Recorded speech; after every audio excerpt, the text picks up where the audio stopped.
सतगुरु सुखराम जी महाराज के ज्ञान सत्स्वरूप भगवान दिन्य हो केवली भगवंता ने दिन्य हो जीवा तारण जहाज ने दिन्य हो मोक्ष के मालिका ने दिन्य हो अनंत कोटि संतान दिन्य हो राम सभा में राम राम हर चरणों सतगुरु दयाल को मुख हृदय हरि नाम नित पथ संगत साधु के आजीवन मुक्त सुख राम अणभे पद प्रकाश के दायक सतगुरु राम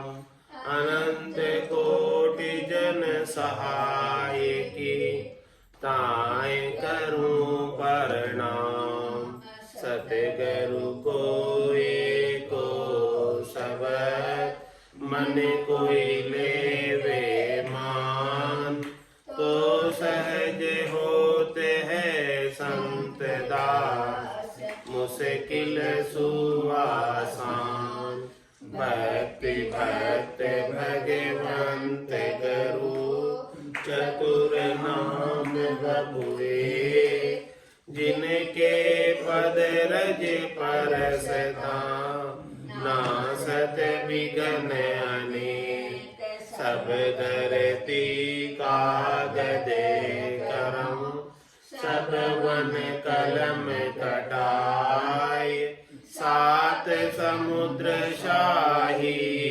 करम सतगुरु गुण लिखा न जाय राम राम राम राम राम राम राम राम। आप सभी के अंदर विराजमान परमात्मा के पावन चरणों में प्रणाम। राम राम। आनंद श्री सतगुरु सुखराम जी महाराज की 98वीं वाणी अजरलोक ग्रंथ चल रहा है। महाराज अजरलोक ग्रंथ के माध्यम से समझा रहे, मत में बंधे करे जा काहीं, निरपक नहीं मत के माही। आदर गरीबी समता सोई, तीनों लक्ष्य मत का होई। ज्ञानी सु में मत बखाणु, मत से ध्यान बंदगी ठाणु। ध्यान सिरे मन धीरज आवे, माही उलट ब्रह्म जब पावे।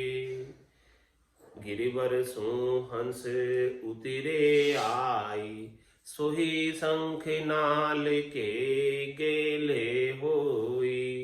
बंक नाल होए उलट सिधावे, कंवल छेद घर मेरे समावे। उलंग्या हंस किगन घर लिया, भंवर गुफा में आसन किया। त्रिगुटी माही अनहद गाजे, अनंत कोटि जहाँ बाजा बाजे। इमृत झरे पिवे जन सोई, वहाँ जन पी मत वाला होई। माणी कहे छह नहीं आवे, पार ब्रह्म का भेव बतावे। त्रिगुटी चढ़े अगम घर सूजे, सूरा संत रात दिन जूझे। आगे दशा संबंध में सोई, सबदा अर्थ और नहीं कोई।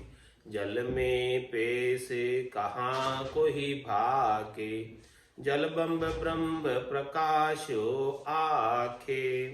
जब लग नीर तीर लग जावे, तब लग ठाम कहण में आवे। महाराज मत में बंदे करे जा खाई, निरपक नहीं मत के माहे। कोई अपने मत के अनुसार, पंथ के अनुसार, संप्रदाय के अनुसार, अपनी बुद्धि के अनुसार, चातुर्य के अनुसार शुभ अशुभ का विचार करता है, तो महाराज फरमा रहे हैं वो भी पक्ष की बात है। जो कुछ भी करनी क्रिया कर रहा है, शुभ अशुभ की कुछ भी, सब पक्ष की बात है, इसमें कोई निष्पक्ष बात नहीं। चाहे शुभ का पक्ष है चाहे अशुभ का पक्ष है, शुभ कर्म हो गए। मत में बंधे करे जा काई, कुछ भी कर रहा है विचार से, विचारों के द्वारा कुछ भी कर रहा है, सोच सोच कर कुछ भी कर रहा है, ये करना चाहिए ये करना चाहिए, ऐसा सुविचार आ रहा है उसको करने का। लेकिन महाराज हमारे सुविचार भी मत का है, मत से परे नहीं है। मत में बंधे करे झाकाई, निरपक नहीं मत के माई, निरपक्ष नहीं है वो भी।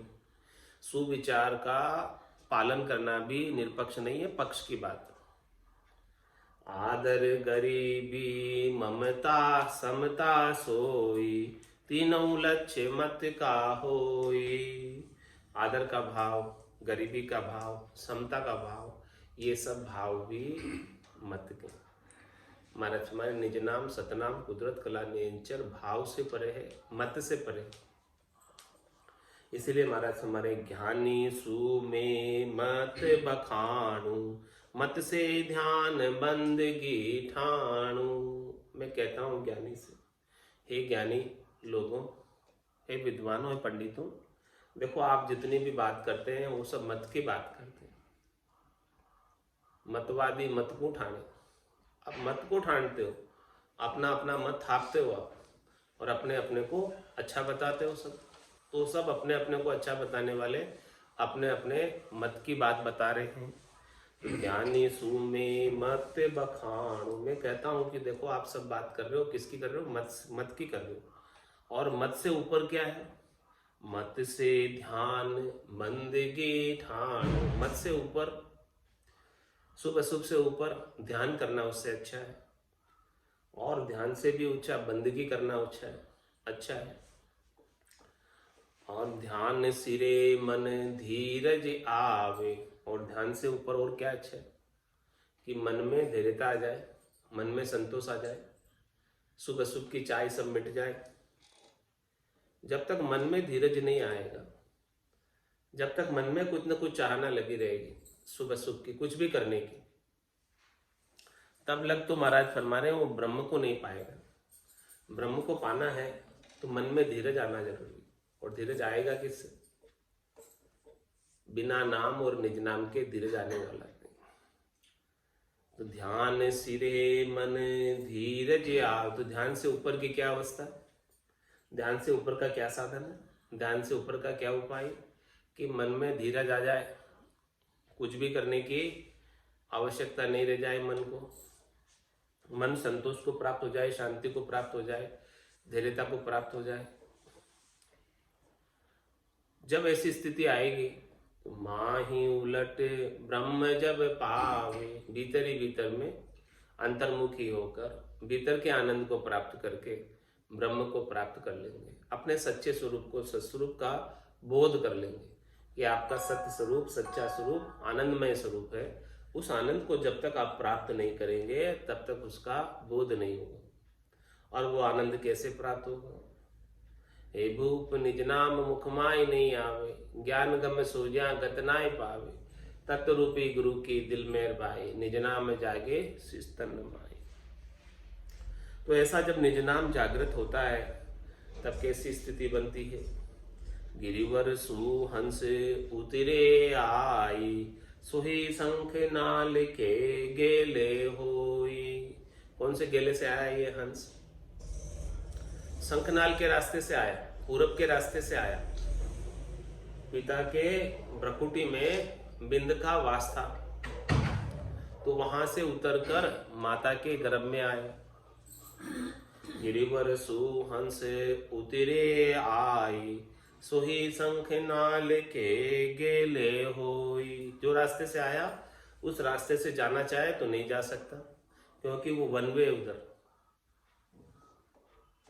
टू वे नहीं है। जिससे आया उससे नहीं जा सकता, जिस रास्ते से आया है उससे नहीं जा पाएगा, उससे फिर पश्चिम का रास्ता पकड़ना पड़ेगा। पूरब से तो आया और पश्चिम से जाएगा तब वहां पहुंचेगा, क्योंकि ये रास्ता एकदम गोल है। फिर ऊपर जाके वहां जाके मिलेगा। तो गिरिवर सुहंस उतरे आई, सोही शंख नाल के गेले होई। बंकनाल होए उलट सिधावे, कंवल छेद घर मेर समावे। ऊपर जाना चाहते हो, परम पद में जाना चाहते हो, जन्म मरण से रहित होना चाहते हो, तो पिछम का रास्ता पकड़ना। क्योंकि आगे पूरब के रास्ते पर तो सब खड़े हैं, पांचों पुरुष दौड़ा हुआ। जान न देवे मोह, सदगुरु भेद बताविया, चढ़िया पिछाड़ी हुई। आगे तो ये पांचों पुरुष खड़े हुए हैं। कौन? काम, क्रोध, लोभ, मोह, अहंकार, शब्द, रूप, रस, गंध, स्पर्श, पांच प्रकृति, चित्त, जल, पावक, गगन, समीर। इन सबसे सुख लेने की इच्छाएं आगे बनी रहती, आगे के रास्ते में। तो पीछे के रास्ते में ये सब समाप्त हो जाता। तो सदगुरु ने ऐसा पिछम का भेद दिया। बंक नाल होए उलट सिधावे, जो इस आगे के प्रवृत्ति पसारे के सुख लेने की इच्छा को छोड़कर पिछम का रास्ता निवृत्ति निवेड़े का पकड़ेगा, वो ही कमल छेद घर मेरे समावे। पूरब के 6 कमलों का छेदन करके और पिछम के मेरुदंड में आएगा और मेरुदंड में माया का जोर समाप्त हो जाएगा। मम्मो थक्यो मेर के माई, मेरुदंड में माया का जोर फिर कम पड़ता जाता है और ब्रह्म का जोर बढ़ता जाता है। उलंघ्या हंस गिगन गर लिया, भंवर गुफा में आसन किया। इस प्रकार से पूरब के रास्ते से पश्चिम में आए तो नीचे किसको उलंघ्या? शेष लोक के स्थान को उलंघा, पार किया। उलंघे का मतलब पूरब के 6 कमलों को पार किया। तो उलंघ्या हंस, जो हंस ने पूरब के रास्ते से पश्चिम में माइग्रेट कर लिया, यानी छलांग लगा दी नीचे से, रास्ते से, शेष के स्थान से उलटकर बंकनाल में आ गए और बंकनाल से मेरुदंड में ऊपर चढ़ गए। तो उलंघ्या हंस गिगन गर लिया, वही गिगन में जा सकता। पूरब के रास्ते से ऊपर चढ़ना चाहे तो गिगन में नहीं जा सकता, क्योंकि रास्ता आगे बंद है। उलंघ्या हंस गिगन घर लिया और भंवर गुफा में आसन किया। ऊपर गिगन मंडल में 10वें द्वार से हेटे भंवर गुफा के अंदर उसका आसन हो जाता है। और त्रिकुटी माय अनहद गाजे, अनंत कोट जहां बाजा बाजे। ये त्रिकुटी केवल पिछम के रास्ते में ही आती है, पूरब के रास्ते में त्रिकुटी नहीं आती। पूरब के रास्ते में ब्रकुटी आती है और पश्चिम के रास्ते में त्रिकुटी आती है। दोनों ये संगई, लेकिन एक बीच में पर्दा है इनके, एक बीच में डिवाइडर बना हुआ है। इधर से इधर नहीं आ सकते, ब्रकुटी त्रिकुटी में वहीं डायरेक्ट नहीं आ जा सकते, बीच में डिवाइडर बना हुआ है, घूम के आना पड़ता। तो त्रिकुटी माँ, जो ब्रकुटी से तो उतरा हंस, बिंद का स्थान ब्रकुटी में था, वापस जाना है त्रिकुटी में, तब जाके ऊपर जाएगा। ब्रकुटी में तो था ही, आगे तो था ही, जाना उसके पीछे, ब्रकुटी से पीछे त्रिकुटी, पीछे के रास्ते से आती त्रिकुटी, आगे के रास्ते में ब्रकुटी है। तो ब्रकुटी से तो उतर के आया और वन वे से होता हुआ फिर वापस त्रिकुटी में पीछे से जाएगा तो त्रिकुटी आएगी। तो त्रिकुटी माय अनाहद गाजे, अनंत कोटि जहां बाजा बाजे। त्रिकुटी में कैसी स्थिति है? अनहद की नाद हो रही है, अनहद की धुनिया हो रही है, मंगल गान हो रहा है और अनंतों ही करोड़ों ही बाजे बज रहे हैं। मुरली बीन बजे सुरनाई, शंखरी गौर गिगन गर छाई, अनहद जालर का जनकारा, रोम रोम बोले निरंकारा। ए जी सुनता हो गुरु ज्ञानी, गिगन में भंवर गुंजारा पे। भंवर गुंजार हो रही है गिगन मंडल में, अनेकों भंवरे एक साथ गुंजार कर रहे हैं, ऐसी आवाज सुनाई दे रही है। 900 नाड़ी मंगल गावे, तामन भवरा अति सुख पावे। 900 नाड़ियों में मंगल गान हो रहा है और वहां पर इस भंवरे को, इस आत्म चेतन को बहुत सुख आ रहा, बहुत आनंद आ रहा। तो उलंग्या हंस गिगन घर लिया, भंवर गुफा में आसन किया। त्रिकुटी माही अनहद गाजे, अनंत कोटि जहां बाजा बाजे। इमरत झरे पिवे जन सोई, वहां जन पीमत वाला होई। वहां पर इमरत जर रहा है, सुखमणा के 1000 पंख का कमल है त्रिकुटी में, तो सहस्त्र धारा के रूप में अमृत बरस रहा है और ये कागल्य शिवलिंग का अभिषेक हो रहा है। इमरत झरे पिवे जन सोई। और ये अभिषेक केवल श्रावण मास में ही नहीं होता, 12 महीने होता। इमरत जरे पिवे जन सोई, वहां जन पीमत वाला होई। जिसने ऐसा इमरत का पान कर लिया वो तो मतवाला हो जाता है, मगन हो जाता है, गर्क हो जाता है, गर्काब हो जाता है। और फिर उस इमरत पीकर कैसा मतवाला होता है? वाणी कहे छह नहीं पावे, पार ब्रह्म का भेव बतावे। अब तो उसके अणबे की वाणी खुल जाती है, अणबे की वाणी का उच्चारण करने लग जाता है कि देखो मेरे को ऐसा ऐसा अनुभव हो रहा है, मेरे गट के भीतर ऐसे ऐसे पर्चे हो रहे हैं। अणबे की वाणी क्या है? जो गट के भीतर अनुभूति हो रही है उसका बखान। महाराज वही तो चेन बता रहे सारे कि भाई मेरे को ऐसा, जो मुझे बरती आई के सो विध कई सुनाई। जो मुझे बरती है वो सारी विधि मैंने आपको बता दी। ये अणबे की वाणी है कि मेरे को क्या अनुभव हो रहा है वो मैंने आपको कहकर बखान कर दिया। मेरे घट में क्या पर्चे हो रहे हैं वो मैंने आपको बता दिया। तो वाणी कहे छह नहीं आवे, ऐसी वाणी का उच्चारण करते जो जो उनके गट के भीतर साधना के माध्यम से, सदगुरु की बताई हुई साधना से जैसा जैसा गट पर्चों का आनंद आ रहा है उन सब वाणी का बखान करते हैं। स्थान स्थान का, जगह जगह का, कमल कमल का सब वर्णन करके बताते हैं। तो वाणी कहे छह नहीं आवे, पार ब्रह्म का भेव बतावे। ऐसे परमात्मा का भेद बताते हैं कि देखो परमात्मा का सच्चा स्वरूप तो ये है जो गट के भीतर नाम और निज नाम के माध्यम से आनंद की अनुभूति हो रही है, वही परमात्मा का सत्य स्वरूप है। इस स्वरूप के दर्शन के बिना ये मनुष्य जन्म ऐसे ही एड़ा चला जाता, व्यर्थ चला जाता। जिसने ऐसा आत्मा आनंद, भजनानंद, गट पर्चों का आनंद प्राप्त नहीं किया, उनका मनक जन्म धारण करना ही व्यर्थ हो गया। तो वाणी कहे छह नहीं आवे, पार ब्रह्म का भेव बतावे। ऐसी वाणी का छह नहीं आता, सुनाए जाते हैं, देखो इतने ऐसे ऐसे हो रहा है, ऐसे ऐसे हो रहा है, ऐसा आनंद आ रहा है, ऐसा आनंद आ रहा है। त्रिकुटी चढ़े अगम घर सूजे, सूरा संत रात दिन जूझे। जो इस प्रकार से त्रिकुटी में जिनका आनंद आने लगता है अमृत का और अनेक प्रकार की ध्वनियों का, तो फिर आगे अगमगर सूझने लग जाता है त्रिकुटी से ऊपर। त्रिकुटी वहां की एक स्थान है, कमल है, जहां से आगे सूझने लगता है। तो त्रिकुटी चढ़ेंगे तब आगे सूझेगा, बिना त्रिकुटी चढ़े त्रिकुटी तखत न देखिया।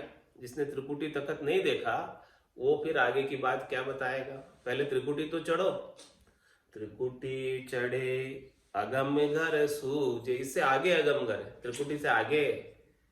त्रिकुटी चढ़े, जो त्रिकुटी में चढ़ेगा, ब्रकुटी चढ़े नहीं लगाया महाराज। ब्रकुटी जो चढ़ेंगे शंखनाल के रास्ते से उन्हें अगमगर नहीं सूझेगा, और जो त्रिकुटी से चढ़ेंगे पीछे के रास्ते से उन्हें अगमगर सूझेगा।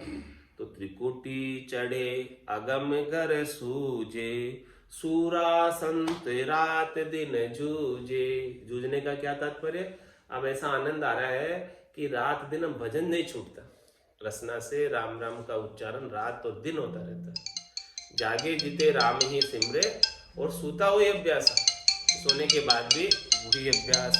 तो सूरा संत रात दिन जूझे, आगे दशा संबंध में सोई, सबदा अर्थ और नहीं कोई। महाराज फरमा रहे कि आगे जब संबंध में धस जाते हैं, त्रिपुटी के आगे सुन सागर, महाशून्य में जाए विराजे। आगे महाशून्य, मान सरोवर है, आगे सुन सागर है। तो आगे त्रिकुटी पार करके, भंवर गुफा पार करके आगे समुद्र में धसते। तो आगे दशा